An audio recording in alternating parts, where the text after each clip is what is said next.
On va, ok.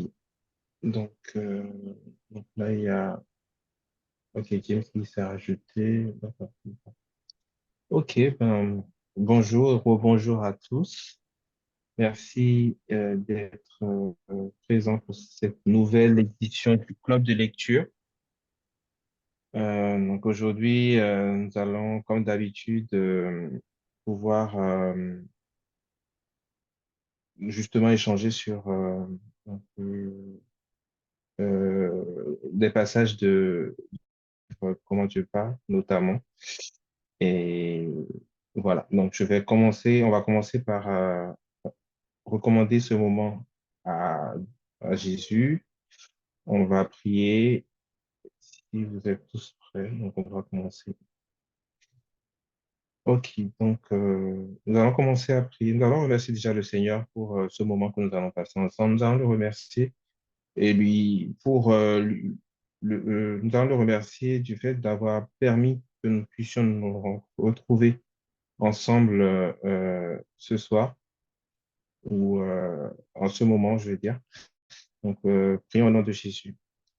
Merci, Père. Merci pour ce moment que nous allons passer ensemble. Merci pour Merci nous avoir Jésus permis de pour nos pouvoir vies qui sont entre tes mains. nous avoir Merci pour permis cette de opportunité que réunir nous encore avons de aujourd'hui. passer Nous ces avoir moments permis de ensemble pouvoir avec toi. vraiment avoir ce Merci nouveau parce que nous c'est croyons ça, donc, de tout qu'aujourd'hui, Seigneur. comme les jours précédents et Je les dis jours à merci, venir, Seigneur. tu as préparé des choses Merci pour excellentes ta pour nous présence.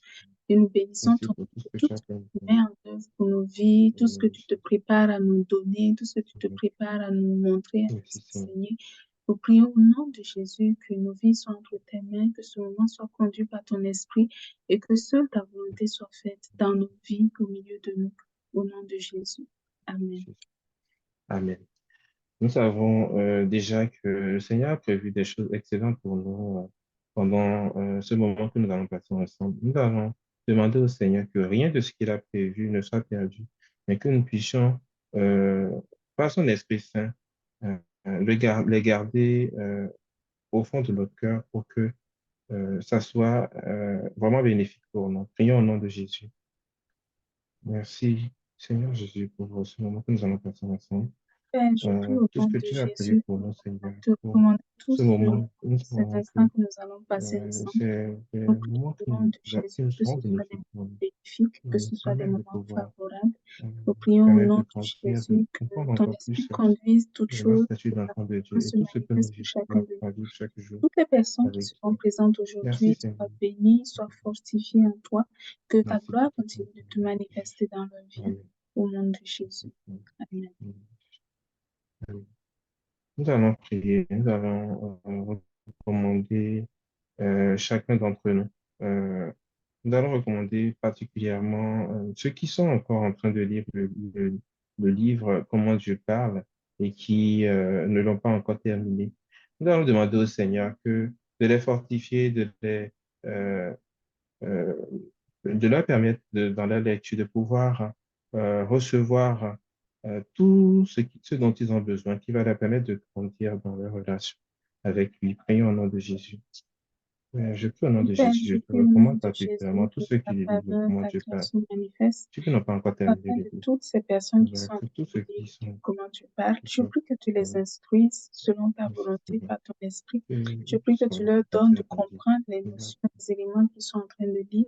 oui, Je prie Seigneur, aussi que que tu pendant leur lecture, Père, tu recevoir de répondes à toi. leurs questions au Merci, nom de Seigneur. Jésus. Merci, Continue de te au nom de révéler Jésus. à eux, continue de Merci pour les ce que éclairer, de leur montrer qui tu es, qu'ils puissent découvrir qui tu es réellement, qu'ils puissent bâtir leur foi en toi à travers tout ce qu'ils seront en train de lire. Au nom de Jésus. Amen. nous allons prier et recommander en fait toutes les questions que chacun d'entre nous nous posons, notamment après avoir lu les passages du livre Comment Dieu parle, que toutes ces questions nous permettent d'encore mieux comprendre la parole de Dieu et nous édifie vraiment afin que cela nous renforce dans notre foi en Dieu. Prions au nom de Jésus. Du coup, au nom de Jésus, je te recommande, Seigneur, toutes les questions que chacun Père, d'entre je nous prie nous au nom pose de Jésus que après la chacun réflexion, de nous, avant que nous afin que ces lisions questions que puissent nous avons lu, nous nous permettre de nous sommes en grandir train de lire au ce livre, Jésus. je prie que tu continues de Merci, nous Seigneur. instruire selon ta volonté, Merci, de toutes les Seigneur. choses que tu veux nous enseigner, Merci, que les questions qui naissent dans nos cœurs, que ce soit des choses qui nous attirent encore Seigneur. davantage vers toi, qui nous amènent à te Tout à fait. découvrir tel que tu es, qui nous amènent Au nom à de Jésus. garder nos yeux fixés Merci, sur toi, que nous ayons une révélation, une connaissance de toi merci, qui Seigneur. soit vraie, qui soit authentique, qui soit semblable à ce que tu veux nous faire découvrir de toi au nom de Jésus. Merci parce que tu ne te caches pas vis-à-vis de nous, au contraire, tu es disposé, tu es favorable à ce que nous puissions te connaître, à ce que nous puissions bâtir une relation avec toi. Et je prie au nom de Jésus que ce soit le privilège que chacun de nous, chacune de ces personnes qui veulent venir puisse savourer au nom de Jésus. Amen.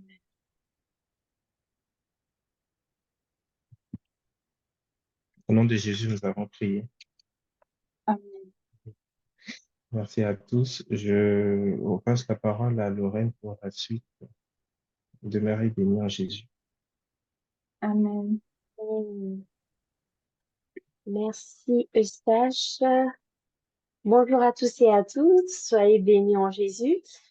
Euh, alors, donc là, on va faire un petit quiz pour tester un peu nos connaissances en Jésus. On va voir un peu, on va poser quelques questions. Et du coup, pour les réponses, vous pouvez répondre dans le chat si vous n'avez pas, si peut-être autour de vous, il y a un peu de bruit. Sinon, sentez-vous libre de d'activer, pardon, votre micro et vous pouvez aussi donner la réponse oralement. Donc, soit vous le donnez oralement, soit vous l'écrivez simplement dans le chat. Donc, je vais lire la question. Alors, la première question. Qui peut recevoir le Saint-Esprit? Réponse A. Tous les humains, à leur naissance, reçoivent automatiquement le Saint-Esprit. Réponse B. Tous ceux qui ont été baptisés dans l'eau font de bonnes œuvres et paient régulièrement leurs dîmes. Réponse C. Tous les enfants de Dieu, deux points, c'est-à-dire ceux qui ont cru et confessé Jésus comme leur Seigneur et Sauveur, peu importe leurs œuvres. Donc, pour répondre, alors, pardon. Oula, pour répondre, en fait, il faut juste écrire dans le chat. Vous pouvez écrire dans le chat, OK, on a repensé. Anita aussi qui dit repenser. Ou vous pouvez aussi activer votre micro et donner la réponse. Bon, là, je pense que c'est bon. OK, repenser aussi de stage. Je me suis dit que les gens ont triché. OK. Mais bon, j'avoue que je l'avais déjà cliqué un peu. Donc, effectivement, la bonne réponse est la réponse C. Donc, la réponse à qui peut recevoir le Saint-Esprit, c'est tous les enfants de Dieu, c'est-à-dire ceux qui ont cru et confessé Jésus comme leur Seigneur et Sauveur, peu importe leurs œuvres. Donc, je vais lire juste un passage. 1 Jean chapitre 4, versets 13 à 15, qui dit, nous connaissons que nous demeurons en lui et qu'il demeure en nous, en ce qu'il nous a donné de son esprit.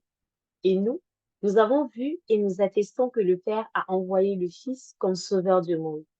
Celui qui confessera que Jésus est le Fils de Dieu, Dieu demeure en lui et lui en Dieu. Donc ça, c'est un passage en fait qui nous permet d'avoir un élément de réponse sur qui peut recevoir le Saint-Esprit. Nous avons aussi le passage de Galates, chapitre 4, verset 6. Je vous invite à le lire. Et aussi le passage de Romains, chapitre 8, verset 13 à 15. Donc, et enfin, le passage de Éphésiens, chapitre 1, verset 13 à 14. Donc, vous pouvez lire ces différents passages-là qui vont vous donner des éléments de réponse sur comment recevoir le Saint-Esprit. Alors, et aussi le chapitre 6 du livre Comment Dieu parle, pour en apprendre davantage sur le Saint-Esprit. Donc, on va passer à la question 2. Cette fois-ci, je ne vais pas mettre la réponse avant. On y va. Quel est le rôle du Saint-Esprit dans la vie d'un enfant de Dieu? Réponse A. Le rôle du Saint-Esprit est de nous conduire dans la vérité de Jésus. Réponse B. Le rôle du Saint-Esprit est de nous punir lorsque nous agissons mal. Réponse C, les deux réponses précitées. À vos marques. Anita dit réponse A, d'accord. Ah, la question est difficile, je vois qu'il n'y a plus de réponse. Eustache réponse A, d'accord. Ah ouais. Ah, vous allez devoir lire alors tous les passages qu'on va donner. Réponse D'accord, donc A. j'ai deux réponses A. Ok, parfait, merci beaucoup. James qui dit qu'il attend que je le montre encore. Ok, merci pour. Je pense qu'il y a une personne qui a répondu oralement réponse A. C'est bien reçu. Donc, effectivement, la bonne réponse est la réponse A. Donc, quel est le rôle du Saint-Esprit dans la vie d'un enfant de Dieu? La bonne réponse est le rôle du Saint-Esprit est de nous conduire dans la vérité de Jésus. Donc, le Saint-Esprit ne vient pas pour nous punir et voilà. Donc, il vient au contraire pour nous guider. On va lire juste un verset. Jean chapitre 14, versets 25 à 26. Je vous ai dit ces choses pendant que je demeure avec vous, mais le consolateur, l'Esprit Saint, que le Père enverra en mon nom, vous enseignera toutes choses et vous rappellera tout ce que je vous ai dit. Donc, c'est vraiment le rôle du Saint-Esprit dans la vie d'un enfant de Dieu. Donc, Jean 14, versets 25 à 26. Vous pouvez aussi encore une fois lire le chapitre 6 du livre Comment Dieu parle, qui nous donne vraiment des détails sur le Saint-Esprit, sa voix et son rôle dans la vie des enfants de Dieu. Alors, on passe à la réponse 3.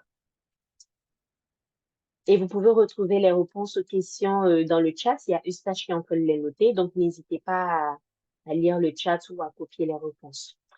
Donc, réponse 3. Comment peut-on avoir accès à la parole de Dieu? A. Lorsque l'Esprit nous parle. Réponse B. Seulement en lisant l'Ancien comme le Nouveau Testament. Réponse C. Quand on va à l'église, par exemple, chaque dimanche. À vos marques. Donc, comment peut-on avoir accès à la parole de Dieu? Selon vous, parmi ces trois réponses, quelle est la bonne réponse? Anita, réponse A. Merci. Réponse A. Jocelyne, réponse A, c'est noté. Réponse A. Eustache aussi, réponse A. Parfait. Et tout bon. Effectivement, la bonne réponse est la réponse A. Donc, comment avoir accès à la parole de Dieu? C'est lorsque l'Esprit nous parle. Et je vais lire un petit texte qui explique un peu pourquoi cette réponse. L'Esprit de Dieu nous parlera directement afin de nous enseigner et de nous aider à connaître Jésus. Cela n'a rien à voir avec aller à l'église. En lisant les Écritures de l'Ancien et du Nouveau Testament, on en apprend sur ceux qui nous ont précédés et on peut imiter leur foi. Quand on lit ces écrits, on a besoin de l'intelligence du Saint-Esprit pour bien comprendre ce que Dieu veut nous dire. Donc, c'est un élément de réponse. On peut aussi lire le passage de Jean 16, verset 13, ou le passage de 1 Corinthiens, chapitre 1, le verset 7. Aussi, Hébreux 13, verset 7. Ou encore Luc, chapitre 24, verset 44 à 45. Donc, toutes ces réponses sont notées dans le chat. N'hésitez pas à les noter pour après les lire tranquillement chez vous. Alors, la dernière question. Qui est le consolateur que Jésus a promis d'envoyer après sa montée au ciel? Réponse A, le Saint-Esprit. Réponse B, l'apôtre Paul. Réponse C, le pape. Donc, Anita, Réponse réponse A. Jocelyne, réponse A, merci. Josiane, réponse A. Eustache, Réponse A. réponse A. Parfait. Effectivement, c'est la réponse A. Donc, qui est le consolateur que Jésus a promis d'envoyer après sa montée au ciel? C'est le Saint-Esprit. Et un passage qui peut nous illustrer ça qu'on a lu au début des questions, c'était Jean chapitre 14, versets 25 à 26. Où, voilà, ou encore une fois, vous pouvez lire le chapitre 6 du livre Comment Dieu parle. Donc, voilà un peu. Vous retrouverez toutes les réponses aux questions, les passages. Vous allez les retrouver dans le chat. N'hésitez pas à les copier pour les lire. Et voilà. Merci pour tous ceux qui ont participé. Donc, je vais passer la parole à Anita pour la suite. Soyez bénis en Jésus. Amen. Amen. Merci. Amen. Soyez bénis en Jésus. Donc, aujourd'hui, moi, je vais vous présenter. Voilà. Bonjour à tous, soyez bénis en Jésus. Je vais vous parler aujourd'hui de la chaîne YouTube de Jeunesse Foundation. Jeunesse Foundation dispose d'une chaîne YouTube où nous mettons des enseignements, des exhortations, des messages d'encouragement. Je vais vous présenter un peu comment vous pouvez exploiter ces ressources-là pour en tirer le meilleur dans votre quotidien. Donc, je vais partager mon écran.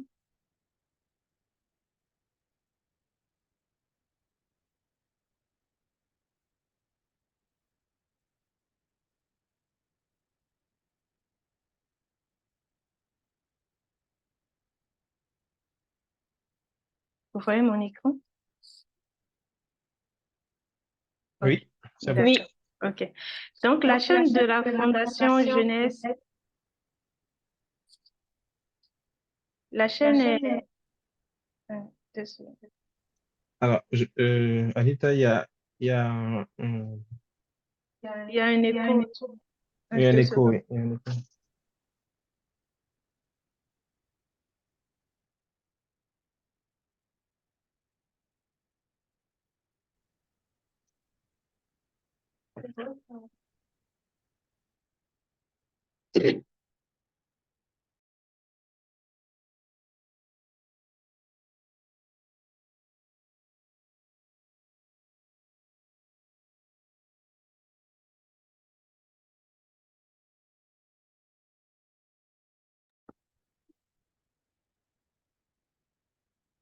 Désolée, j'ai eu un petit souci technique, donc c'est bon.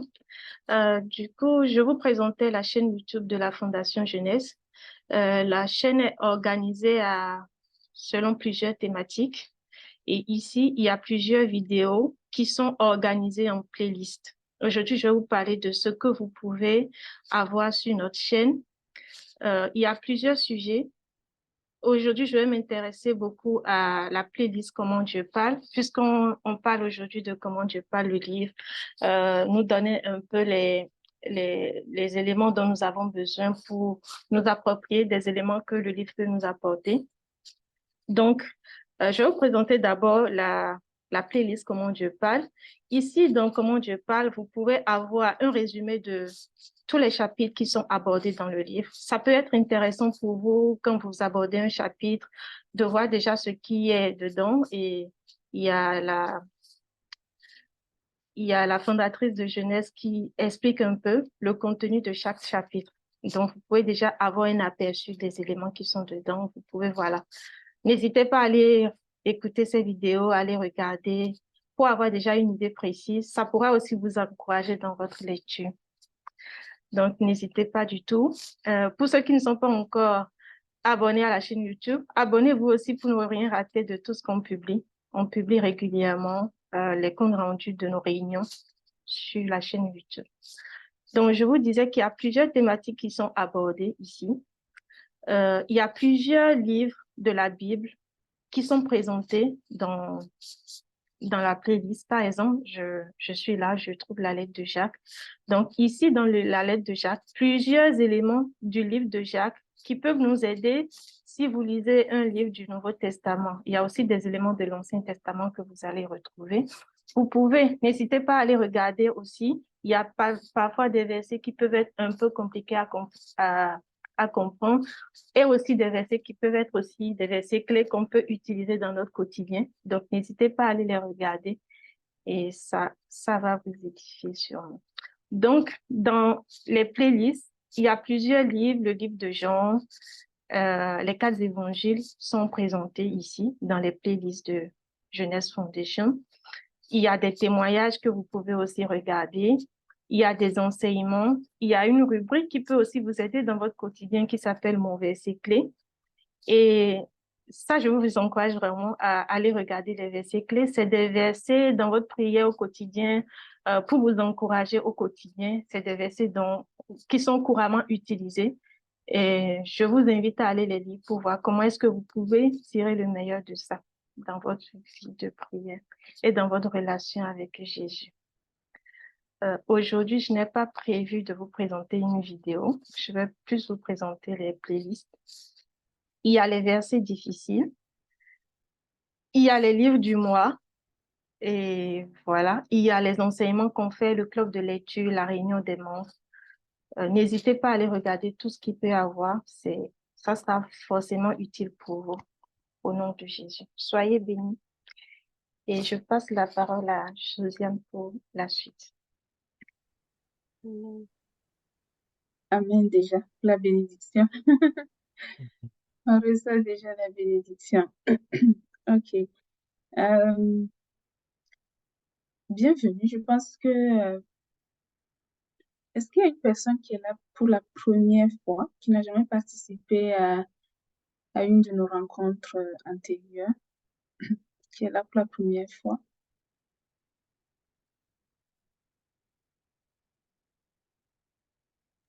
Donc, s'il y a une personne, juste activer ton microphone et dire un petit mot, bonjour, peut-être où tu es,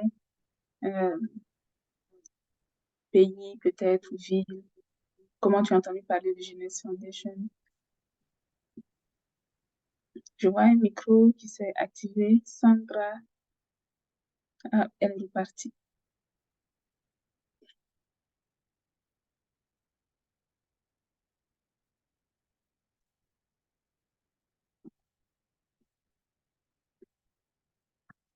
Donc, Sandra, est-ce que tu es là pour la première fois? Tu veux nous dire quelque chose? Ton micro était désactivé ou activé, pardon, et ça s'est désactivé. Bon, peut-être qu'il y a un petit souci, on la verra après. OK, donc pour aujourd'hui, je veux qu'on retourne un petit peu à ce qu'on avait l'habitude de faire. Donc, on va parler aujourd'hui du livre Comment Dieu parle, mais on va changer un petit peu le format de comment on le fait d'habitude.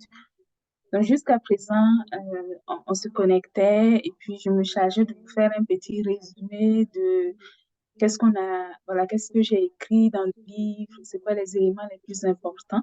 Donc, aujourd'hui, je vais vous proposer de faire quelque chose de différent. Je vais vous proposer OK, j'ai vu, il y a Sandra, oui.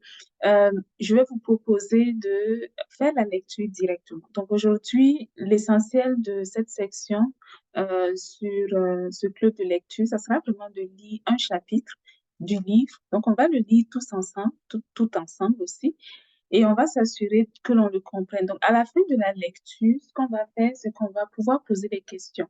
Chacun va pouvoir dire qu'est-ce qu'il a compris de ça, qu'est-ce qu'il retient de ça ou qu'est-ce qu'elle retient de ça. Et après cela, voilà, est-ce qu'on a des questions sur certains points, des points sur lesquels on n'est pas très certain, des points sur lesquels on aimerait quelques clarifications, on va pouvoir poser des questions.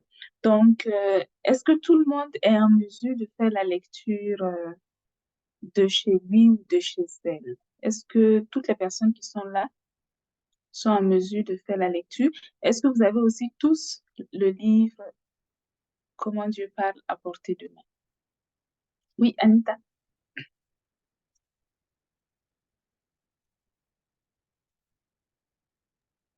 Ah, c'est juste OK. pour répondre, oui, j'ai le livre à OK, côté. OK, excellent. Bon, d'accord. Donc, vous avez accès au livre, c'est parfait. Donc, comme tu as répondu oui, que tu es seul que j'ai entendu, ça sera toi qui va commencer. Donc, on va aller, donc prenez vos livres. Je vais vous partager ça de mon écran. Et on va commencer à faire la lecture tous ensemble du livre Comment Dieu parle. Et on va regarder en particulier le chapitre 2. Donc, pour vous mettre un petit peu dans le contexte, comment le livre a été structuré. Donc, le livre commence par comme un avant-propos d'abord, et ensuite une introduction. Et après l'introduction, il y a une première partie Donc, une première partie qui est une partie introduction, dans laquelle j'explique en fait, il y a des gens qui, quand ils écoutent ou quand ils réfléchissent en fait à leur propre situation ou à l'existence de Dieu, ils se disent certainement, peut-être Dieu existe ou Dieu n'existe pas, mais si même Dieu existe, c'est pas celui qui peut vraiment parler, et si même il veut parler, c'est pas celui qui va me parler.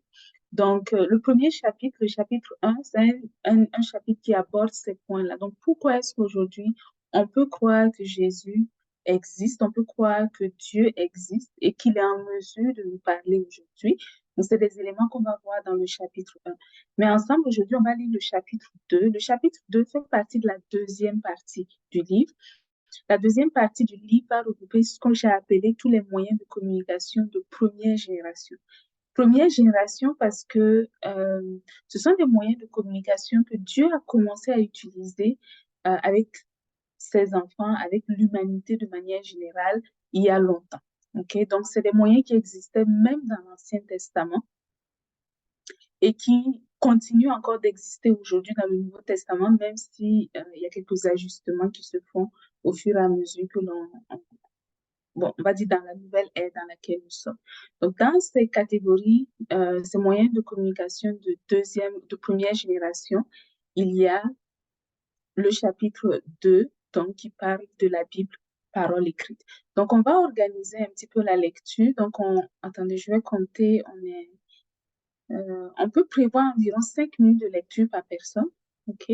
Donc, quand vous prenez la parole, environ 5 minutes, chez moi, il est 14h30, donc vous pouvez regarder l'heure chez vous et on va compter environ 5 minutes par personne. On va faire la lecture les uns après les autres.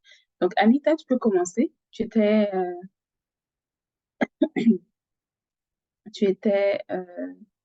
la première à lever la main, donc tu peux commencer la lecture du chapitre 2. Ok, j'y vais. Donc, chapitre 2, la Bible, parole écrite. Vous m'entendez bien? Ok, Ouais. super. Ok. Donc, la Bible est très importante pour nous dans notre relation avec le Seigneur et elle est souvent le premier moyen par lequel nous entrons en communication avec Dieu. La Bible, le CV de Dieu. Lorsque l'on veut postuler pour un emploi, on dépose généralement un curriculum vitae, CV. L'objectif de ce document est de permettre aux futurs recruteurs de se faire rapidement une idée sur la personne que nous sommes. Un CV ne contient jamais toutes les informations sur la personne présentée, mais il contient l'essentiel d'entre elles. Avec ce document, on peut avoir une idée précise sur les origines, les compétences, la formation du candidat au poste.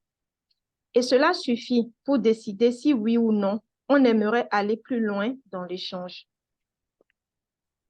Et si l'on souhaite aller plus loin, on invite alors la personne à faire un ou plusieurs entretiens au téléphone ou en personne qui nous permettent d'en apprendre davantage sur elle. Plus on communique verbalement avec cette personne qui nous a fourni ce CV, plus on obtient de détails sur elle. Mais déjà, le CV est un bon début de départ. Il définit aussi rapidement les attentes de celui qui a écrit le CV vis-à-vis de celui qui le lit par rapport à cette relation à établir. De même, de nos jours, Dieu se présente à nous et espère que nous allons l'adopter. La Bible est ce premier contact. Cette introduction que Dieu nous donne comme un CV. Heureusement, ce premier contact n'est pas la fin de l'échange, mais plutôt une porte ouverte pour une expérience plus profonde. Le mot Bible vient d'un mot grec, biblia, qui signifie livre. La Bible contient 66 livres principaux acceptés par tous. Ces livres ont été rédigés par une quarantaine d'auteurs différents et leurs écritures s'est échelonnée sur plusieurs siècles. Pour l'enfant de Dieu, la Bible est aussi la parole de Dieu. Mais lorsqu'on dit cela, celui qui n'est pas habitué au langage chrétien, en griffe, peut se sentir perdu. En effet, dans certaines religions, ce qui est appelé parole de Dieu est perçu comme un recueil de paroles sortant exclusivement de la bouche, vu dans ce sens comme un organe du corps de Dieu, de la bouche de Dieu. En cela, la Bible est très différente, car elle ne contient pas que cela. Bien que la Bible n'ait pas été écrite par la main de Dieu et ne soit pas descendue du ciel comme sur un tapis volant, elle nous est très utile pour connaître Jésus. Les livres de la Bible sont habituellement répartis en deux grandes parties qui forment aussi deux sections de dimensions inégales, l'Ancien Testament et le Nouveau Testament. Le mot testament a aussi pour synonyme alliance, pacte ou volonté. L'Ancien Testament ou ancienne volonté. Il relate l'histoire des origines de l'humanité et met en lumière le parcours du peuple d'Israël dans sa relation avec Dieu. L'histoire couvre la période précédant la venue de Jésus sur terre. L'Ancien Testament, écrit à l'origine en hébreu et en araméen, comporte 39 livres principaux. Les catholiques y ajoutent aussi les livres deutérocanoniques, c'est-à-dire du deuxième canon, écrits en grec, qui ont cependant, selon plusieurs, mais moins de poids et de crédibilité que les précédents.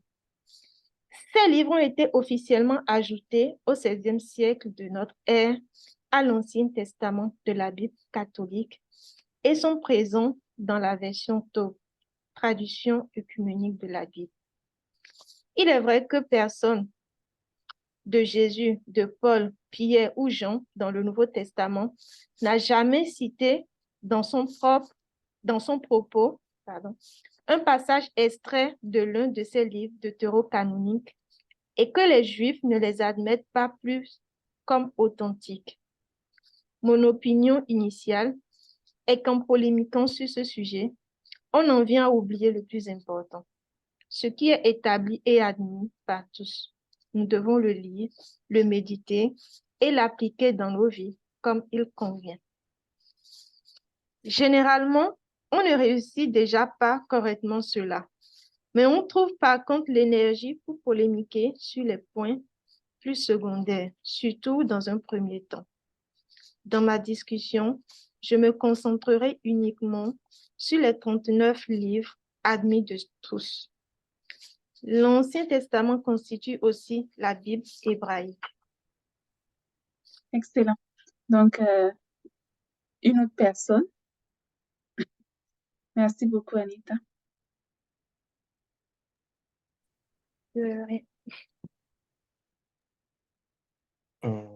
Ok, je peux prendre le relais. Ah, à moins que Lorraine. Vas-y, Vas-y, je viens juste après toi. Ok.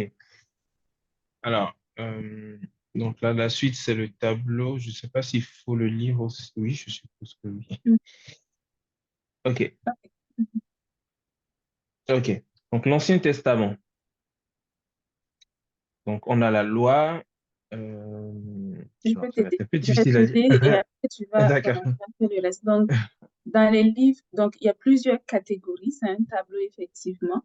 Donc, et il y a cette partie-là, une première partie, donc, qui présente les livres et les contenus de ces catégories. Donc, au total, il y a la catégorie des livres de la loi, il y a la catégorie des livres d'histoire, il y a la catégorie des livres de poésie, et enfin, il y a la catégorie des livres prophétiques, des prophètes. Donc, quand on prend catégorie par catégorie, commençons par la première catégorie, c'est la catégorie des livres de la loi. Donc, dans cette catégorie, on va retrouver 5 livres. Le livre de la Genèse, le livre de l'Exode, le Lévitique, les Nombres et enfin le livre de Deutéronome.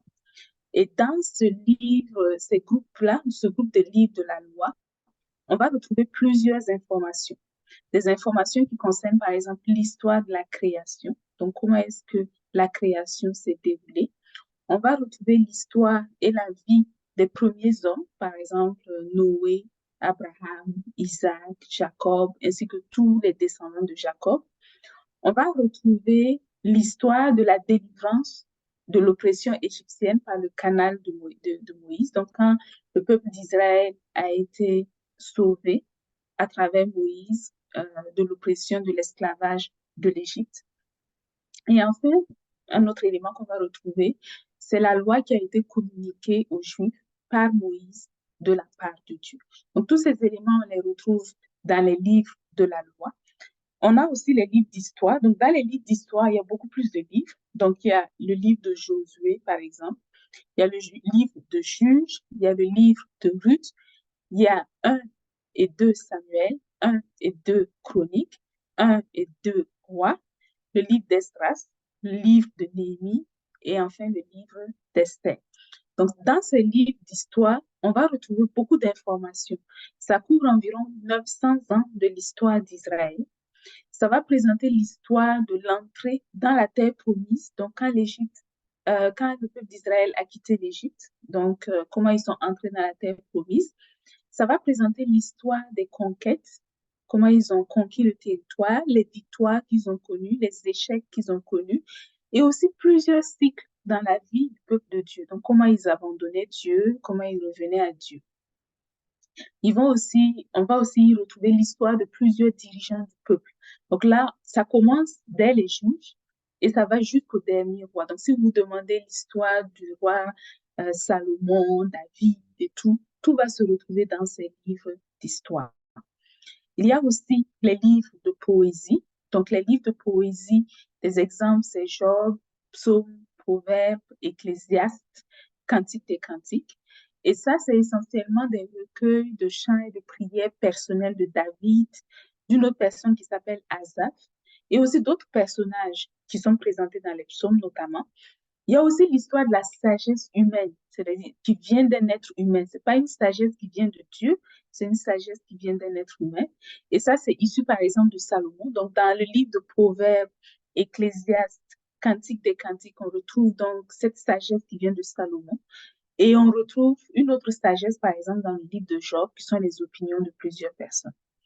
Et un autre élément qu'on retrouve dans le groupe des livres de poésie, c'est diverses prophéties concernant Jésus, qu'on va retrouver par exemple dans Psaume, ainsi que d'autres paroles de Dieu, donc des moments où Dieu va carrément être en train de parler, en train de converser, qu'on va retrouver dans le livre de Job. Et enfin, il y a le groupe des livres des prophètes, que parfois on divise en deux sous-groupes. Donc parfois, on parle du livre des livres des grands prophètes et aussi les livres des petits prophètes. Donc dans les grands prophètes, il y en a 5 livres qui sont inclus. Le livre d'Ésaïe, le livre de Jérémie, le livre des Lamentations, le livre d'Ézéchiel et enfin le livre de David. Et enfin, le groupe des petits prophètes, il y en a beaucoup plus, ils sont 12 au total. Donc, il y a Osée, Joël, Amos, Abdias, Jonas, Michée, Habakkuk, Nahum, Sophonie, Agé, Malachie et Zacharie. Et la classification en grand et petit prophète dépend simplement de la taille du livre. Donc, est-ce que c'est un livre qui est long ou est-ce que c'est un livre qui est court, respectivement? Et ce sont des livres de prophétie qui ont été écrits entre 900 et 350 ans avant Jésus-Christ. Et ces livres-là vont présenter la situation du peuple d'Israël à certaines périodes de l'histoire. Ça va contenir aussi des encouragements pour le peuple d'Israël, des incitations à se réconcilier avec Dieu. Ça va annoncer les futurs événements pour le peuple d'Israël, mais aussi pour l'humanité entière. Et enfin, ça va présenter aussi plusieurs prophéties qui concernent directement Jésus. Eustache? Oui, ok, merci beaucoup. Donc, je vais continuer donc la lecture. Alors, donc, l'objectif des livres de la loi est de présenter l'histoire et le contenu de la loi communiquée par Dieu à Moïse pour le peuple d'Israël, laquelle n'est pas applicable aux enfants de Dieu aujourd'hui. Les livres d'histoire sont comme le veut tout livre de ce genre, pour nous communiquer ce qui se passa à un moment donné. Leur prétention n'est pas de nous dire comment nous devons agir à un moment ou à un autre, ou un autre dans... Alors, ok, d'accord, je reprends cette partie-là. Donc, les livres d'histoire sont comme le veut tout livre de ce genre, pour nous communiquer ce qui se passa à un moment donné. Leur prétention n'est pas de nous dire comment nous devons agir à un moment ou un autre dans notre réalité présente. Au contraire, nous devons analyser le contenu de ces livres et ne retenir que ce qui est le meilleur. Ainsi, l'histoire de la vie de plusieurs des personnages qui y sont présentés peut nous servir d'instruction. Mais tout n'y est pas parfait et on devrait se garder d'en faire du copier-coller dans nos vies. Il en est de même pour plusieurs des livres poétiques, étant donné que ce dernier groupe de livres inclut la sagesse humaine. Au sujet du livre de Job, par exemple, Dieu lui-même critiqua les propos des amis de Job, dont les opinions et commentaires furent rapportés dans plusieurs chapitres de ce livre. Ceci montre que tout ce qui est écrit n'est pas forcément excellent, selon Dieu. Les livres prophétiques présentent par contre plusieurs choses déclarées par Dieu lui-même. Néanmoins, plusieurs des messages qui y sont donnés sont spécifiques soit à Israël, soit à des individus, soit au Messie. En toute chose, gardons toujours à l'esprit que nous devrions rechercher et trouver Jésus quand nous lisons l'Ancien Testament. Je reviendrai sur ces points plus loin. Partie 2, le Nouveau Testament ou Nouvelle Volonté. Il relate et caractérise l'histoire de la venue sur terre de Jésus, le Messie, de sa vie, de sa mort et de sa résurrection. Il présente aussi les relations de Dieu avec ses enfants, la nouvelle Israël, son peuple selon l'Esprit, et annonce les événements à venir qui caractériseront les derniers temps. Il comporte 27 livres en tout. Là, on a la présentation dans le tableau du livre du Nouveau Testament. Oui, je peux aider à nouveau. Donc, Ok. il y a dans le Nouveau Testament aussi 4 catégories. La première catégorie, c'est la catégorie des évangiles. Ensuite, on a la catégorie du livre d'histoire. On a la catégorie des lettres de Paul. On a lettres de Paul et lettres générales, donc c'est des lettres. Et enfin, on a la catégorie des livres de prophétie. Donc, il y a un seul livre, je reviendrai à ça. Donc, dans la catégorie des évangiles, il y a 4 évangiles. Il y a l'évangile de Matthieu, l'évangile de Marc, l'évangile de Luc et l'évangile de Jean. Donc, dans ces évangiles, on retrouvera la présentation de la vie de Jésus, sa naissance, sa mort et sa résurrection. On retrouvera aussi l'enseignement de Jésus. Et je précise en fait que Matthieu, que l'on connaît aussi sous le nom de Lévi, et Jean, donc les 2 auteurs en fait de ces 4, parmi ces 4 évangiles-là, ils ont été des disciples de Jésus. Par contre, Luc était un médecin qui a côtoyé Paul, tandis que Marc fut un compagnon de Paul et Barnabas qui était son cousin, puis de Pierre. Donc, parmi les auteurs, donc, il y en avait 2 qui étaient des disciples immédiats de Jésus et il y a 2 qui n'ont pas connu Jésus au moment où Jésus était sur terre, mais qui ont rencontré Jésus plus tard et qui ont, par d'autres mécanismes, écrit ces livres. Il y a aussi un livre d'histoire, il y a un seul, c'est le livre des Actes des Apôtres. Et ce livre-là, en fait, c'est la suite du livre de Luc, donc l'évangile de Luc, qui a été écrit par la même personne. Et ça présente l'établissement, l'organisation et l'expansion de l'Église de Jésus. Et je fais exprès d'écrire Église avec un E majuscule et pas avec un petit E. Okay? Et ce livre-là aussi va présenter quelques éléments des enseignements des apôtres. Et aujourd'hui encore, alors que l'histoire de l'Église continue, Il y a des disciples de Jésus qui continuent de documenter leurs actes et d'œuvrer en son nom à travers le monde. Donc, en réalité, l'histoire n'est pas terminée. L'histoire des enfants de Dieu n'est pas terminée. C'est une histoire qui continue de s'écrire, même aujourd'hui, même maintenant. Il y a aussi les lettres. Donc, parmi les lettres, il y a deux grands groupes. Il y a les lettres de Paul et il y a les lettres générales. Les lettres de Paul ont été écrites par Paul, donc ça inclut la lettre aux Romains, aux Galates, aux Colossiens, aux Philippiens, aux Éphésiens, la lettre à Tite et à Philémon, 1 et 2 Timothée, 1 et 2 Corinthiens, et puis 1 et 2 Thessaloniciens. Et il y a aussi les lettres générales. Les lettres générales ont été écrites par d'autres auteurs qui ne sont pas Paul ou par des auteurs qui sont incertains, comme par exemple Hébreu, dont l'auteur n'est pas certain. Sinon, il y a les lettres qui ont été écrites par Jacques, la lettre de Jude, la lettre de 1 et 2 Pierre, les deux lettres de Pierre et les trois lettres de Jean. Et si vous vous rappelez, il y a quelques instants, Anita nous présentait que euh, dans nos documents, nos ressources, elle nous parlait de Jacques, de la lettre de Jacques. Donc, il y a plusieurs éléments qui sont postés sur nos réseaux sociaux et on peut les regarder. Donc, dans ces lettres-là, que ce soit les lettres de Paul ou les lettres générales, on retrouve beaucoup d'éléments qui concernent le message de la grâce de Jésus. Donc, c'est quoi la grâce de Jésus et comment se manifeste la grâce de Jésus? On retrouve ces éléments dans les lettres. On retrouve aussi des éléments concernant l'organisation, la raison d'être et la vie de l'Église. Je parle d'Église avec un grand E encore une fois. Et on retrouve de nombreuses exhortations, des encouragements, des réponses à des questions qui ont été aussi posées par des assemblées. Donc, Paul, au total, a écrit 14 livres qu'on appelle aussi épîtres, qui ont été adressés soit à des personnes, soit à des communautés d'enfants de Dieu dans des villes différentes, diverses villes. Jacques, Pierre, Jean et Jude ont écrit 7 lettres également destinées à des communautés. Et finalement, comme je vous ai dit, l'auteur du livre d'Hébreu est incertain, mais on pense que ça pourrait être Paul, bien qu'on n'en soit pas sûr. Et enfin, il y a un livre prophétique qui est le livre de l'Apocalypse.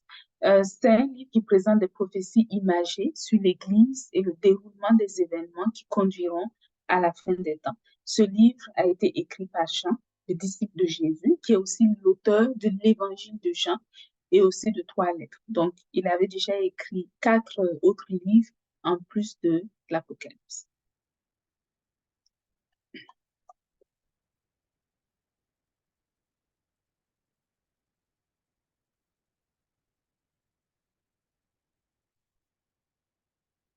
Quelqu'un pour Très poursuivre? bien.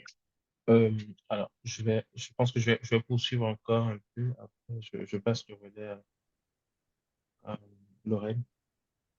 Donc, B, ce que nous devrions savoir sur la Bible. Partie 1, elle est inspirée de Dieu et porteuse d'un message unique. Regardons donc ce verset du livre de Timothée. 2 Timothée 3, versets 16 à 17. Toute écriture est inspirée de Dieu et utile pour enseigner, pour convaincre, pour redresser, pour éduquer dans la justice, afin que l'homme de Dieu soit adapté et préparé à toute œuvre bonne. Ainsi donc, la Bible est un livre inspiré de Dieu. Cela veut dire que Dieu a donné des idées à plusieurs individus mis dans leur cœur d'écrire ces livres tels qu'ils l'ont fait, mettant tantôt l'accent sur l'un ou l'autre aspect.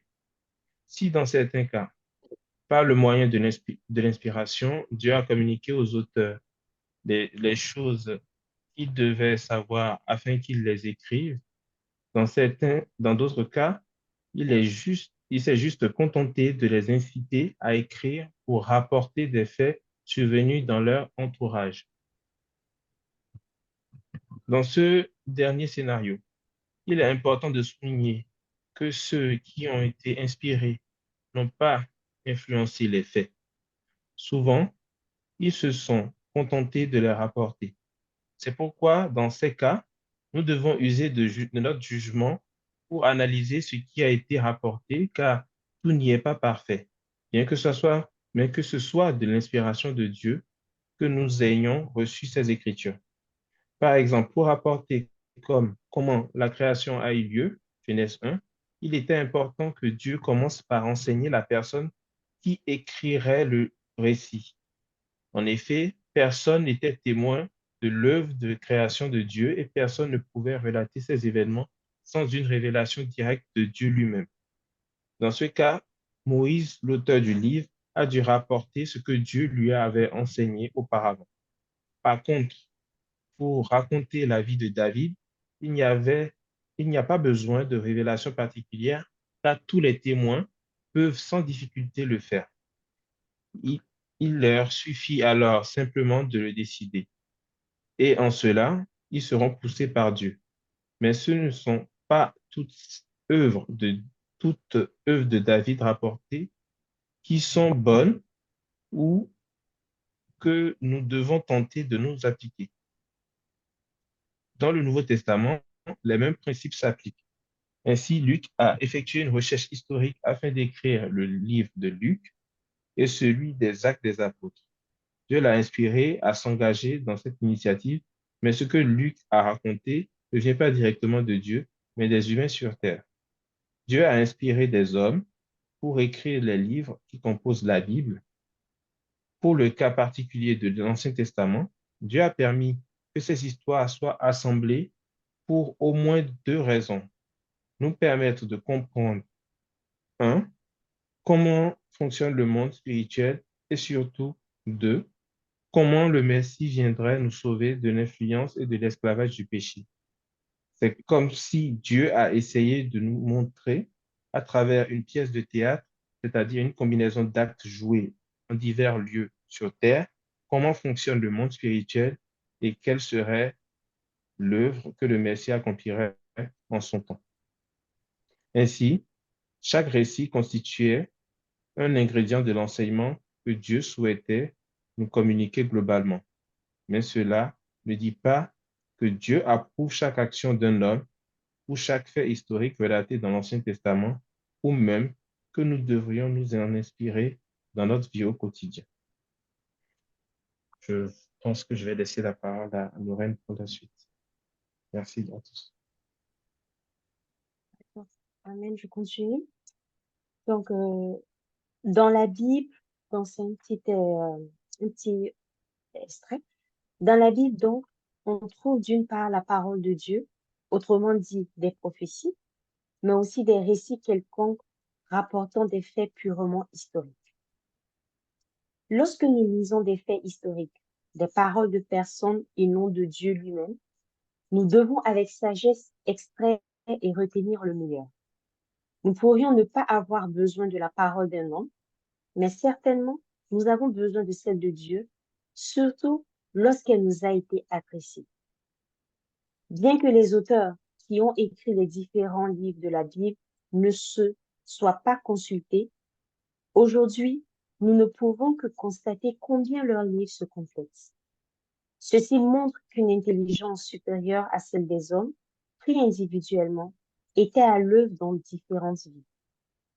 Dieu est le seul qui puisse miraculeusement combiner tous ces écrits pour en faire un document de synthèse complet, si nous l'utilisons avec sagesse et intelligence. Titre. La prophétie a un message. 2 Pierre, chapitre 1, versets 20 à 21.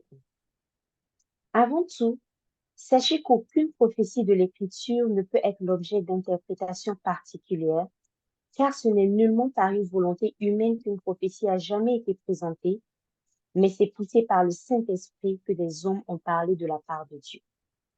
Fin du verset.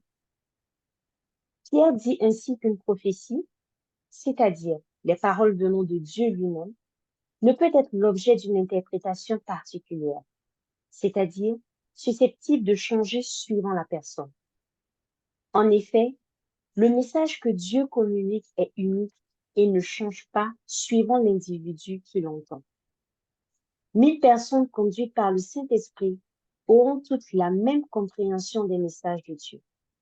Par contre, si elles sont conduites par leur culture et influencées par leur formation et leur éducation, elles n'auront jamais la même compréhension.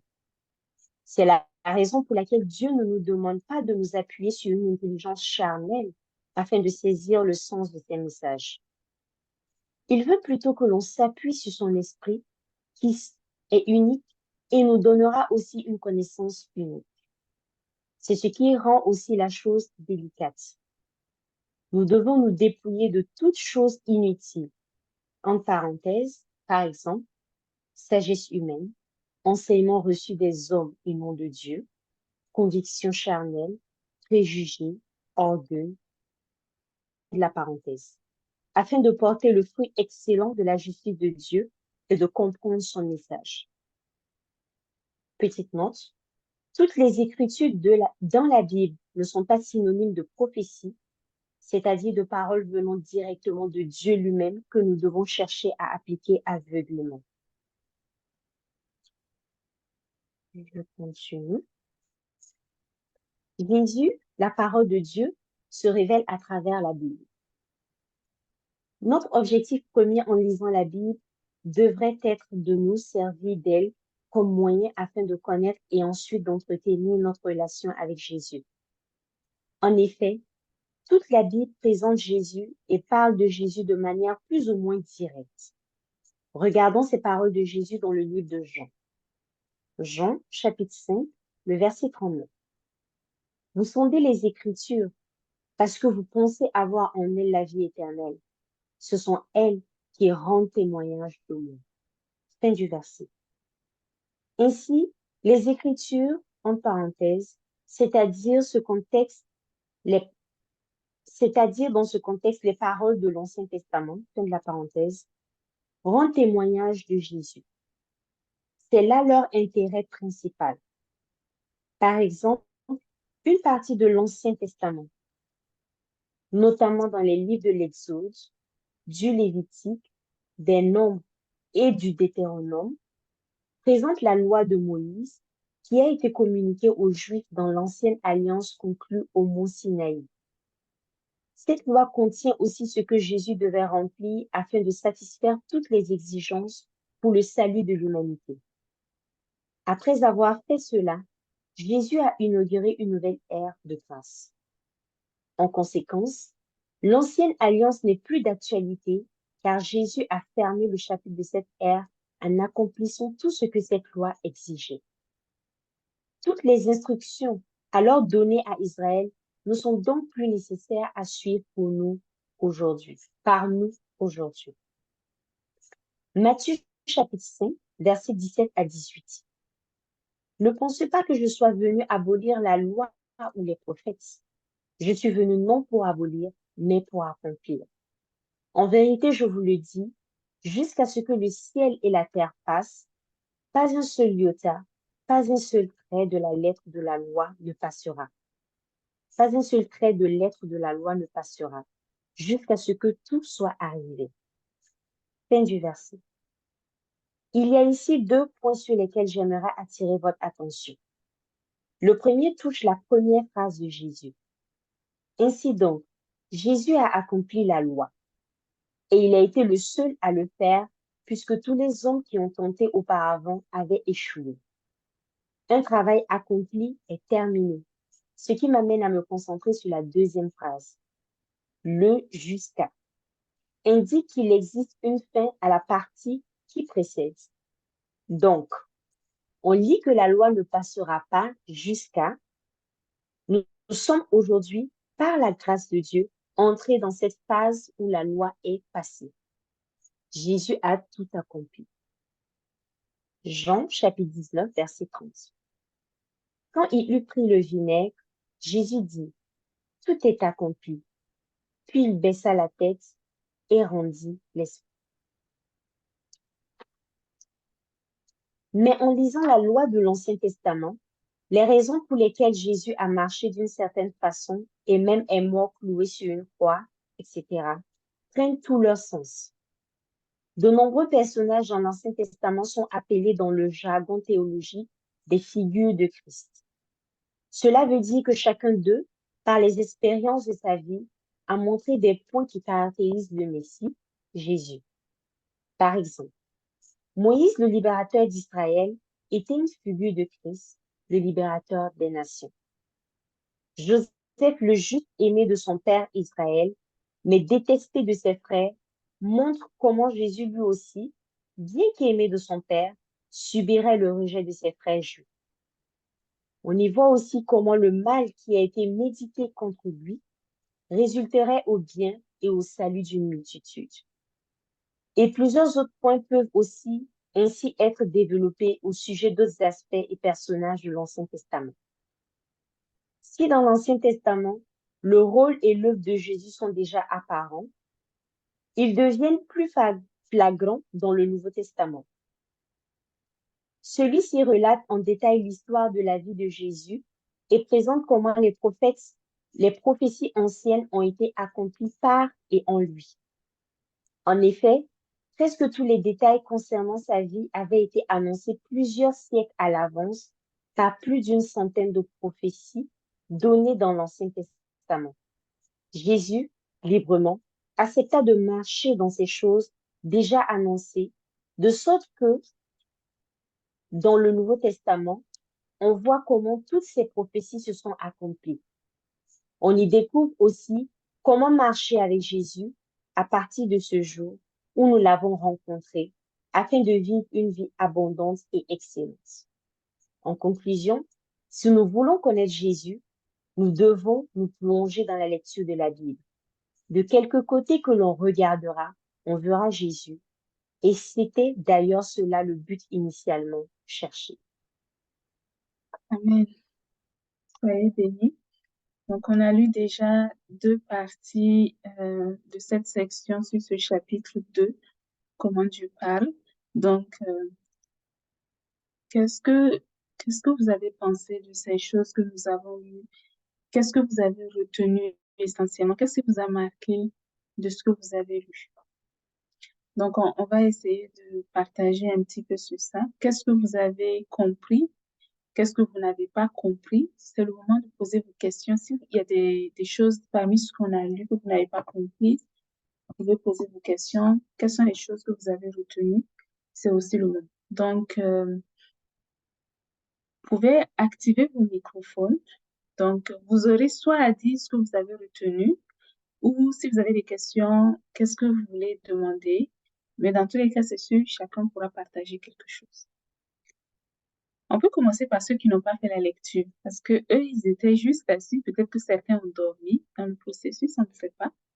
Donc, qui veut bien commencer?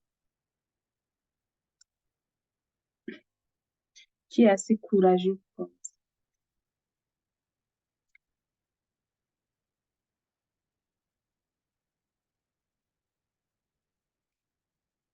S'il n'y a pas de volontaire, je vais être obligée de désigner. Ne vous déconnectez pas si je vous désigne, OK? OK. Bon. OK. Donc, on va commencer par Jocelyne. Je sais que ton microphone fonctionne bien, mais tu n'as pas parlé tout à l'heure. Donc, Jocelyne. Et puis, donc, qu'est-ce que toi, tu as retenu? Qu'est-ce qui t'a marqué? Est-ce que tu as des questions? Voilà. Tu peux juste partager ce que tu as ressenti après cette lecture. Oh, ce que j'ai ressenti, c'est que la Bible, si nous voulons marcher aujourd'hui avec le Seigneur, nous avons besoin de la Bible. La Bible est, je dirais, notre journal au quotidien pour marcher avec le Seigneur Jésus et essayer de poser nos pas dans ses pas, dans les pas de notre Seigneur Jésus. Parce que pour moi, il est, le peu que j'ai compris ici, il est l'exemple parfait à prendre dans la Bible pour marcher dans cette identité que nous avons. Et c'est tellement bien dit dans la conclusion ici que, en conclusion, si nous voulons connaître Jésus, nous devons nous plonger dans la lecture de la Bible. De quelque côté qu'on regardera, on verra Jésus. Et c'est vrai, parce que si nous mettons à lire la Bible régulièrement, à la méditer, à nous laisser transporter, je dirais, par le Saint-Esprit, il nous parlera de ce Seigneur que nous avons et nous montrera comment avancer aussi. C'est ce que moi, j'ai un peu de mots, c'est ce que j'ai compris dans ce chapitre qui explique bien tout ce que nous pouvons faire et devons faire. Amen. Donc, un point important que toi tu as retenu, c'est vraiment l'importance de connaître Jésus et d'utiliser la Bible comme une ressource pour nous aider à parvenir à notre fin. Donc, sois béni. Une autre personne, étant donné que la porte est ouverte, tout le monde peut rentrer. Sandra a déjà indiqué que son microphone avait peut-être un souci, donc tu peux écrire, Sandra, dans le chat. Qu'est-ce que toi tu as retenu si tu ne peux pas ouvrir ton microphone? Il y a deux microphones qui sont ouverts, donc Sophia, Je pense Jess. que Jocelyne a volé mes paroles, a volé ma compréhension. Elle a la chance qu'on n'est pas dans le même coin, mais je pense que c'est vraiment ce que je vois. Je vois vraiment que si on prend la Bible et puis l'éclaircissement que je vois encore aujourd'hui, c'est que si on prend la Bible et puis on se focalise seulement sur la vie de David, on peut manquer la cible, on peut sortir de là satisfait, mais pas de la bonne manière. C'est-à-dire, on sera satisfait, mais dans une direction qui n'est pas totalement comment Jésus veut que nous soyons. Donc, je pense que la lumière était vraiment plus claire sur ça et je pense que c'est vraiment lire la Bible en cherchant Jésus, en regardant à Jésus pour aller à l'essentiel, quoi. Amen. Donc, Jocelyne, c'est Aquilée qui est Jocelyne là. Oui. Ah, voilà, je dis, mais c'est qui celle-là qui est... Ok, Accolé, je pas vois, ok. accolé, accolé. Accolé, ok, désolé, accolé, ok, c'est ça. Ok, donc c'est ça. Elle a ouvert la porte, j'ai profité, je suis passé dedans. Il y a une question Oui, je l'ai dans vu. Tu le as quelque chat. chose à dire avant que je me prenne la question?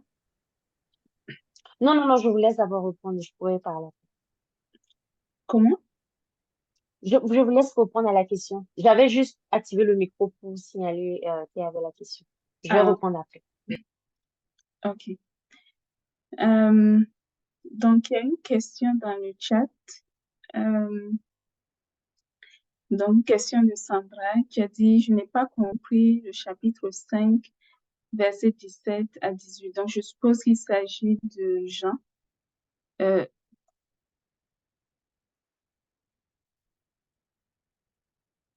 Matthieu, pardon, Matthieu 5, c'est celui-là.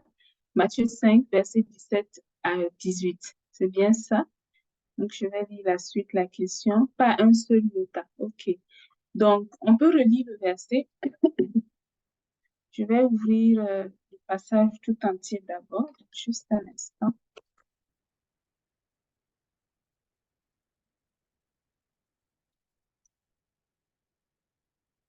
Je vais essayer de le présenter sur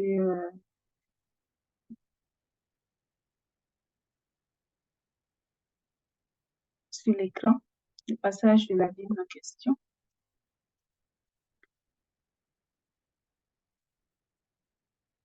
Donc, on va aller dans, on a dit Matthieu, chapitre 5. OK, je vais vous partager cet écran.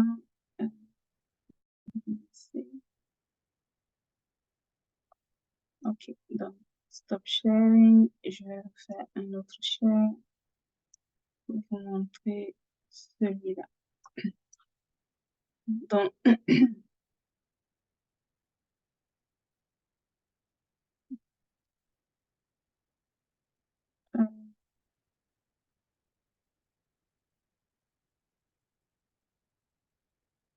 attendez, je vais vérifier parce que... OK, 17. Je cherchais 27. 17, OK, voilà. OK, donc voici le contexte. On peut lire quelques versets avant et puis quelques versets après. OK, donc d'abord peut-être pour avoir le contexte de ça, OK, commençons par ici. Matthieu, le chapitre 4, verset 23, et on va lire jusqu'à 5 verset 2. Ok, donc quelqu'un peut lire ces passages, ces versets.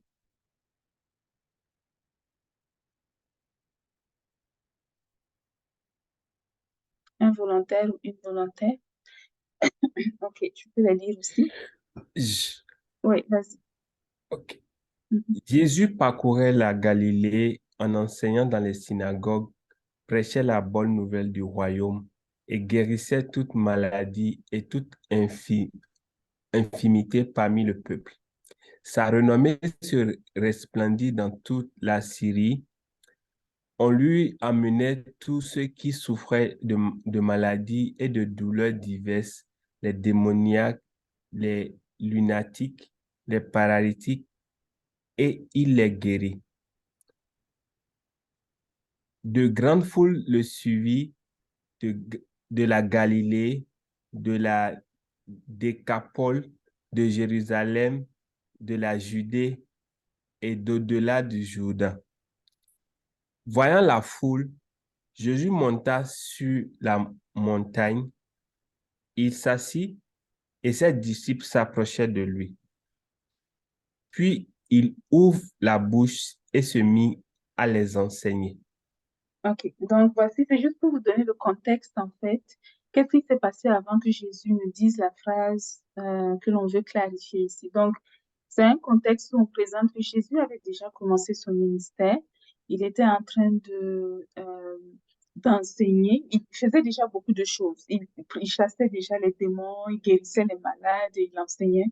Et ça fait en sorte que sa renommée a été répandue. Donc, beaucoup de gens sont venus de beaucoup d'endroits pour pouvoir l'écouter. Et ces personnes qui sont venues, ce sont des personnes qui sont juives. On nous présente ici des gens qui viennent de Galilée, des personnes qui viennent de la Décapole. Donc, la Décapole, c'est un groupe de 10 villes, en fait, qui étaient pas trop éloignées les unes des autres, qui constituaient donc une région qu'on appelait la Décapole, Jérusalem, la Judée. Donc, c'était essentiellement des juifs qui sont venus. Et rappelez-vous que ces juifs-là avaient eu juste avant, dans le livre de Jean, on en parle, dans l'évangile de Jean, on parle de Jean qui était venu avant Jésus pour préparer le terrain. Donc Jean déjà qui annonçait que un Messie allait venir et ce Messie allait être la source du salut. Donc ce peuple qui a vu Jésus pouvait déjà se dire, ah, est-ce que c'est le Messie dont on parlait déjà? Il pouvait déjà commencer à s'interroger. Donc, les Juifs avaient déjà un cœur qui était préparé à prêter pour qu'ils puissent recevoir le message de Jésus parce que Dieu avait préparé le terrain pour lui. Donc, en cette occasion, Jésus va se retrouver donc devant une foule de Juifs à qui il va pouvoir donner un enseignement. Ces Juifs-là, ce qu'il ne faut pas oublier, c'est que ces Juifs, dans l'Ancien Testament, représentent que Dieu leur avait donné la loi. La loi de Moïse avait été donnée au peuple juif. Et le peuple juif avait l'obligation de garder cette loi-là. Okay? Il devait fonctionner selon la loi de Moïse qui avait été déjà communiquée par Dieu pour le peuple d'Israël. Donc, on va, à partir, gardant ça à l'esprit, on va lire maintenant ici, à partir du verset 17. Et ensuite le verset 18. Ok, je vais lire. Ok, ok. James, je te laisse à la fin. Ah, ok. Alors, Matthieu 5, versets 17 et 18. Ne croyez pas que je sois venu pour abolir la loi ou les prophètes. Je suis venu non pour abolir, mais pour accomplir. Car je vous le dis en vérité, tant que le ciel et la terre ne passeront point, il ne disparaîtra pas de la loi un seul iota ou un seul trait de lettre jusqu'à ce que tout soit arrivé. OK. Donc, comme je vous ai dit, Jésus était en train de parler à des personnes qui étaient juives. Donc, ces personnes avaient reçu le commandement de Dieu lui-même de fonctionner selon la loi de Moïse. Donc, quand Jésus est venu, il leur a dit rapidement, Dieu ne m'a pas envoyé sur la terre. Ma mission, quand je suis venue sur la terre, ce n'est pas de venir vous dire la loi de Moïse que vous suivez, je vais l'abolir pour vous. La loi, elle est mauvaise. Elle ne fonctionne pas, abandonnez-la, détournez-vous de la loi et venez. Ce n'était pas ça le message qui était venu. Et il précise que lui, il est venu non pas pour abolir la loi, mais il va accomplir la loi. Il y a une différence. Abolir la loi sans l'accomplir, Ça voudrait dire la loi dans laquelle vous étiez, elle était mauvaise. Moi, je vous propose une nouvelle voie. Abandonnez la voie et suivez la mienne. Parce qu'elle était mauvaise, celle que vous abandonnez. Mais là, ce qu'il dit, c'est qu'il est venu pour accomplir. Donc, ça veut dire qu'il va arriver, c'est comme une transition qui va se faire. Donc, le peuple d'Israël fonctionnait avant selon la loi de Moïse, mais maintenant, ils vont faire une transition vers quelque chose de nouveau.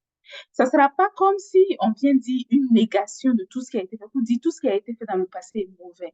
La loi de Moïse a été donnée par Dieu dans un but précis. Sauf que ce but était en train d'arriver à son terme. Donc, on n'aurait plus besoin de fonctionner dedans. Donc, Jésus dit, je ne suis pas venu pour abolir dans le sens de dire c'est mauvais. OK? Tout ce que vous avez fait depuis des siècles, c'est mauvais. Ce n'était même pas la voie de Dieu. C'est pas pour ça que je suis venu. Mais je suis venu pour accomplir. Donc, je vais terminer tout ce que la loi imposait. Je vais terminer tout ce que la loi demandait, de sorte qu'on puisse passer à autre chose. Et ce qu'il veut dire d'en passer à autre chose, c'est ce qui a été repris dans le verset 18. Dans le verset 18, on dit, jusqu'à ce que le ciel et la terre passent, pas un seul iota, pas un seul trait de lettre de la loi ne passera, jusqu'à ce que tout soit arrivé. C'est pour dire que si Jésus n'était pas venu sur la terre, les commandements de la loi qui avaient été donnés au peuple d'Israël, ça allait rester sur eux forever, pour toujours. Si Jésus n'était pas venu pour faire ce qui était nécessaire pour que cette page se ferme, comment la loi, le commandement leur avait été donné, ils allaient continuer de fonctionner dans cette loi tous les jours de leur vie et ça n'allait jamais changer. Mais Jésus est venu, pourquoi? Pour pouvoir accomplir cette loi. Dans la loi de Moïse, par exemple, on avait défini comment est-ce que le péché pouvait être pardonné. Donc, dans la loi de Moïse, on présentait que pour que le péché soit pardonné, c'est un exemple que je vous donne de comment Jésus a accompli la loi. Dans la loi de Moïse, on présentait que pour que le péché soit pardonné, il fallait faire une offrande d'un sacrifice qui était pur, parfait, sans défaut. OK? Et seulement après cette offrande, quand le sang avait été versé, à ce moment-là, le pardon pouvait être accordé. Ça, c'est ce que la loi disait. Maintenant, Jésus a accompli cela comment? En s'offrant lui-même comme le sacrifice. Donc, sur la terre, il n'y a aucun être humain qui était parfait. Donc, même si un autre être humain essayait de faire un sacrifice de sa vie, ce sacrifice n'allait jamais remplir les conditions que Dieu avait imposées pour que le péché soit pardonné. Donc, il n'y a que Jésus qui a réussi à remplir cette condition. Et donc, quand Jésus a rempli cette condition, en s'offrant, lui, il était le sacrifice parfait. Il était celui qui était sans péché. Tous les êtres humains qui étaient nés descendants d'Adam et de Ève avaient la racine du péché en eux. Donc, aucun d'eux ne pouvait se qualifier pour accomplir le sacrifice parfait qui était imposé par la loi. Mais Jésus pouvait le faire parce que lui, il est descendu, il est né du Saint-Esprit, il est né sans péché et il a vécu, il a été totalement sans péché jusqu'à donner sa vie. Donc, au moment où il faisait le sacrifice de sa vie, il était parfait comme sacrifice. Donc, le sacrifice que Jésus a été, le sacrifice que Jésus a accepté de faire, c'est ce sacrifice qui a accompli parfaitement la volonté de Dieu qui avait été présentée dans l'Ancien Testament, dans la loi de Moïse, concernant particulièrement le péché. Donc, revenons pour faire un petit résumé ici. Jésus n'était pas venu pour dire la loi de Moïse, elle est mauvaise pour le peuple d'Israël. Dieu n'a jamais dit de faire ça. Ce n'était pas ce que Jésus était venu dire. Mais Jésus était venu pour dire il y a des commandements dans cette loi de Moïse que personne parmi vous n'allait jamais pouvoir respecter, que personne parmi vous n'allait jamais pouvoir satisfaire. Lui, il va accomplir cela. Et quand il va accomplir cela, ça va permettre à la page définitivement de se fermer. Parce que Jésus a réglé le problème du péché définitivement. Il n'y a plus besoin de faire un sacrifice pour pardonner le péché, c'est fini. OK? Donc, c'est ça qui fait en sorte qu'aujourd'hui, on peut passer à autre chose. Et la loi de Moïse n'est plus d'actualité. Mais de toute façon, de vous à moi, nous ne sommes pas juifs. La loi de Moïse, elle concernait le peuple d'Israël, les juifs. Et Jésus était ici en train de parler à des juifs. Nous ne sommes pas juifs. Dès le départ, nous n'avons jamais eu à marcher selon la loi de Moïse. Okay? La loi de Moïse n'a jamais été donnée à moi. Je sais que je ne suis pas juif, je ne sais pas ce qu'il en est de vous, mais je sais que dès le départ, même mes ascendants n'étaient pas concernés par la loi de Moïse. Donc, eux n'avaient même pas de problème d'abandonner la loi. On n'a jamais été dedans. Mais pour le peuple d'Israël qui avait reçu l'obligation de Dieu de fonctionner selon la loi de Moïse, Jésus allait être la transition qui allait mettre fin à l'obligation pour eux de fonctionner selon la loi de Moïse.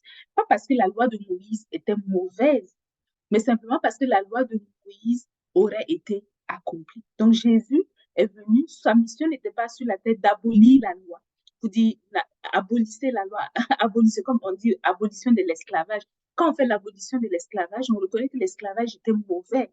Et par la loi, on met fin à ça avec la force et avec la violence.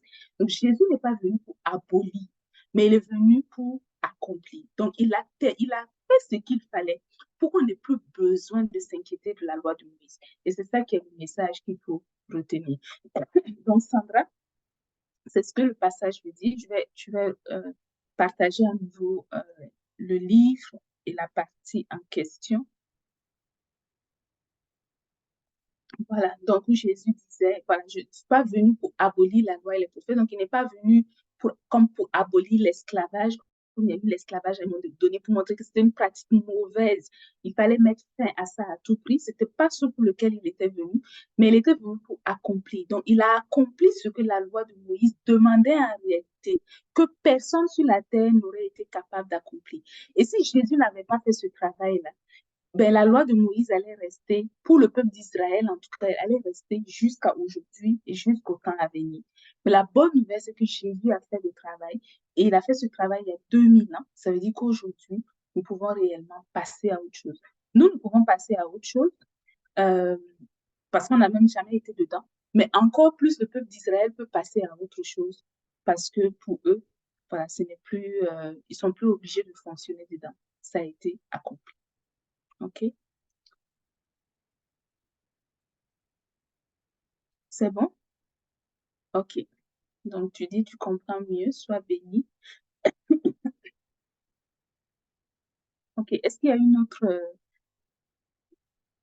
autre réaction?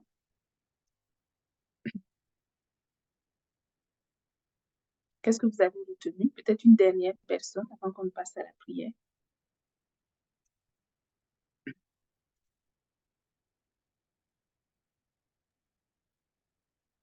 Moi, j'ai retenu la partie aussi qui montre en fait que la prophétie a un message unique.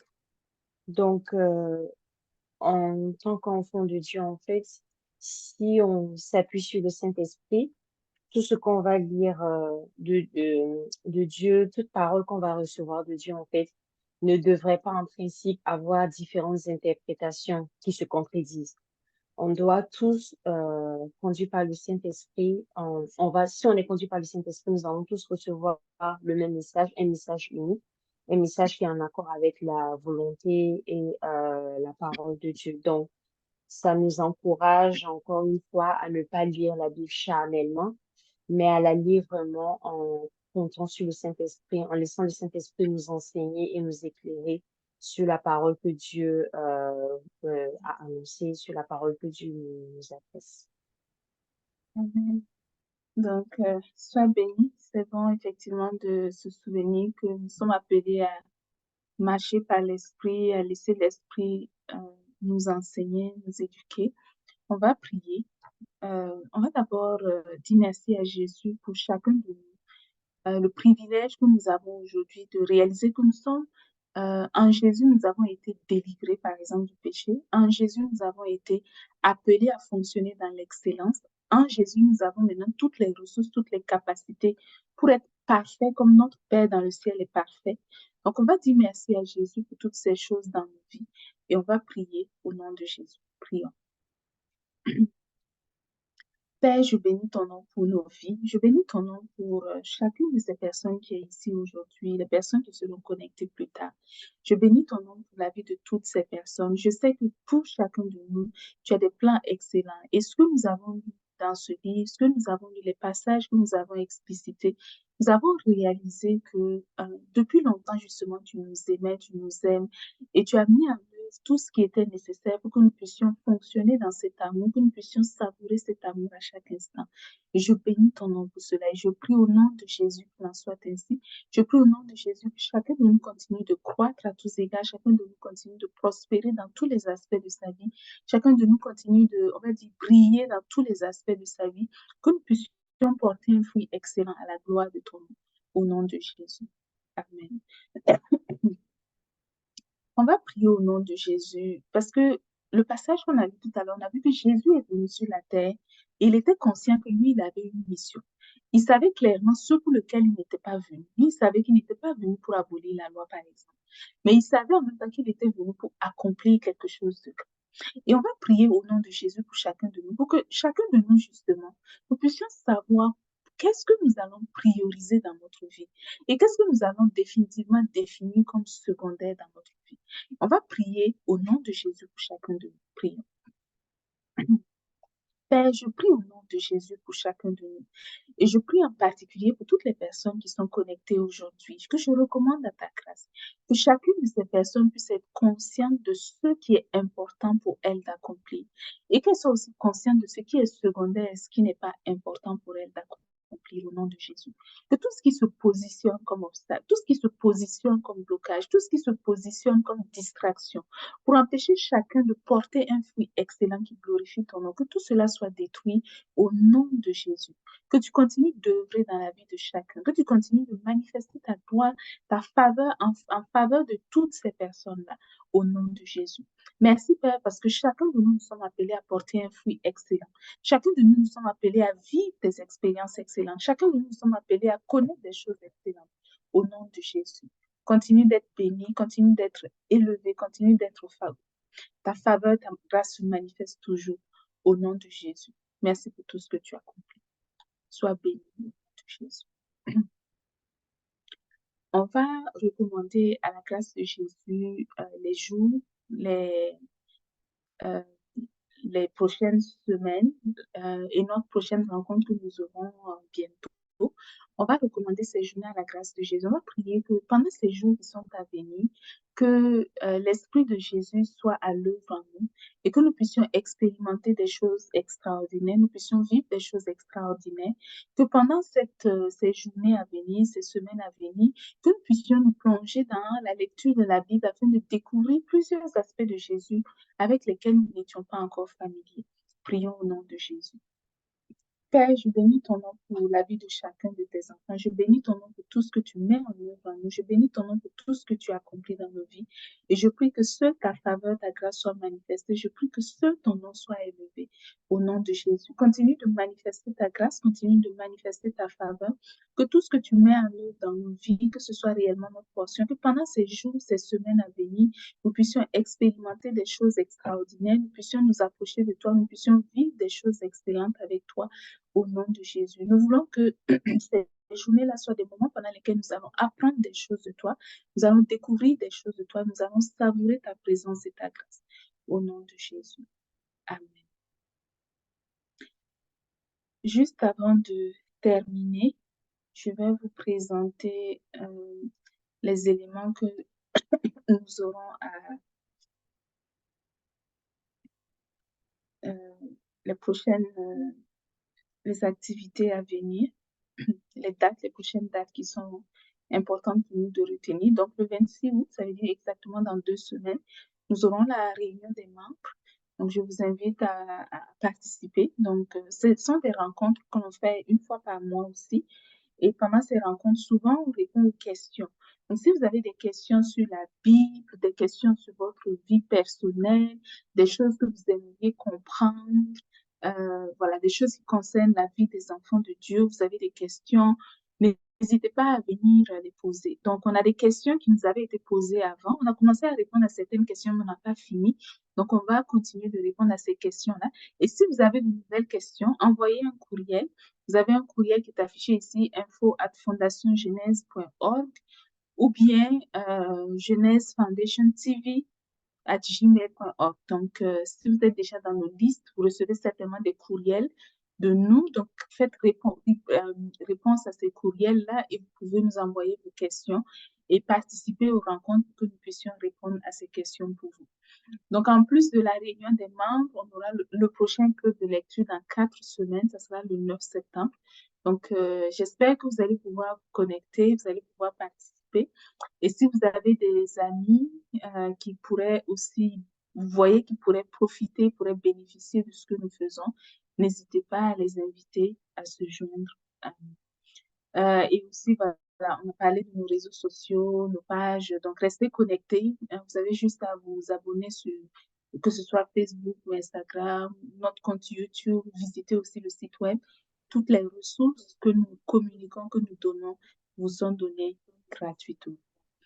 Soyez bénis en Jésus. Est-ce qu'il y a une dernière question de qui que ce soit?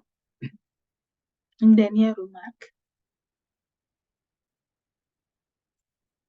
OK. Donc, il n'y a pas de questions, pas de remarques. Donc, soyez bénis en Jésus, portez-vous bien. Et on se dit par la grâce de Jésus, rendez-vous dans 2 semaines. Que la grâce de Jésus vous accompagne dans votre quotidien et au plaisir de vous retrouver dans 2 semaines. Soyez bénis. Et bye bye. Amen. Amen. Amen.